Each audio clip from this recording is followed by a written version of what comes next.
Bonjour à tous. En attendant de recevoir les pneus pour le Majesty, je vais me remettre sur la 205 cab. Donc ça c'est un véhicule que j'ai acheté il y a tout pile un an. Je l'ai eu à un prix franchement modeste. Donc je l'ai eu avec sa carte grise à jour.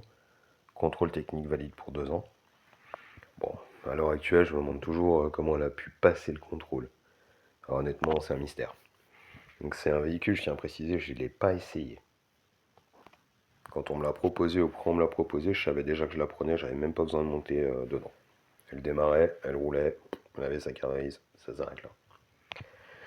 Donc du coup, bah, quand je suis allé la chercher, je me suis aperçu que c'est un véhicule qui n'avait pas de frein. Donc quand je dis pas de frein, c'est pas de frein du tout. Je suis rentré au frein main. Donc c'est pour ça déjà, premièrement, que je ne comprends pas comment elle a pu passer le contrôle. Donc suite à ça, bah, on a démonté, on a commandé des pièces, on s'est mis dessus avec mon frère. Donc on va partir de la roue, on a changé les plaquettes, on a pris des kits de réfection d'étrier, donc on a refait les deux étriers avant. Piston neuf, joint, graisse. Ensuite, on a tenté de faire une purge. Il n'y a pas de liquide qui arrivait. Donc du coup, on s'est demandé pourquoi. Donc on a commencé par démonter les flexibles.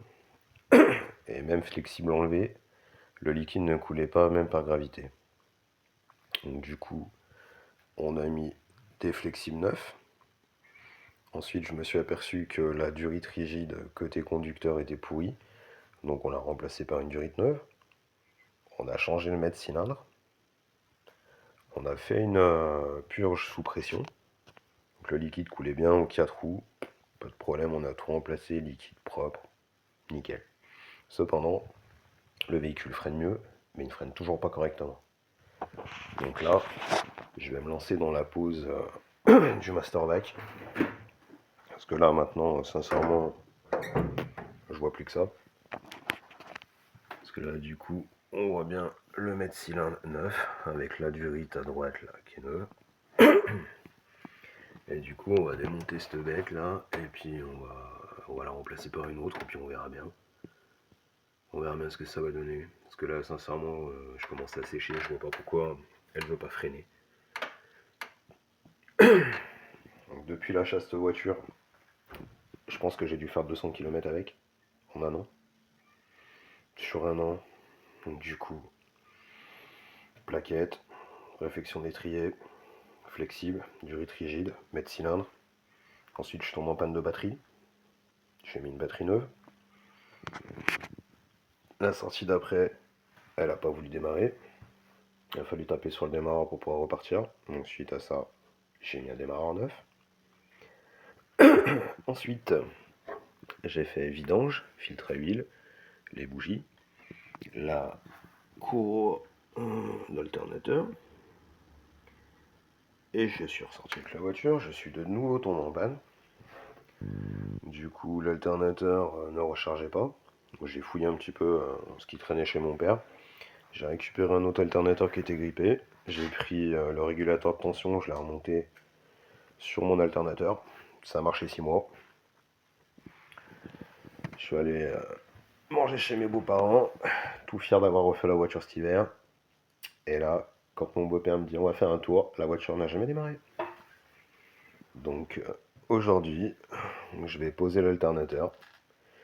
Je vais essayer de démonter le servo-frein, en espérant pas trop galérer, mais là honnêtement, il n'y a pas beaucoup de place, hein. Je crois qu'il va falloir enlever cette espèce de pseudo-bar Sparco. Et puis on verra bien comment ça va se passer. Sinon, à part ça, c'est une voiture qui reste quand même agréable à conduire. J'ai quand même pas mal de travail pour la refaire. Je l'ai eu avec la capote neuve, radiateur neuf, deux pneus neufs à l'arrière. Qu'est-ce que j'ai fait moi sur cette voiture encore? Moi je tiens à dire qu'elle n'est pas toute d'origine, hein.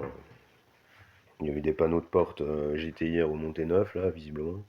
J'ai la facture. Les sièges sont à refaire, le ballon n'est pas d'origine, le tableau de bord est éclaté. Elle est rabaissée. Et puis moi je me suis fait un petit kiff. J'ai acheté un silencieux Sebring qui était monté sur une 205 GTI. Honnêtement, c'est sympa, ça fait rire les gosses, ma femme aussi. Quand on fait des petits rassemblements de voitures, les gens, ça les fait sourire. Donc franchement, pari réussi. Allez, je vais démonter ça. N'oubliez pas de vous abonner.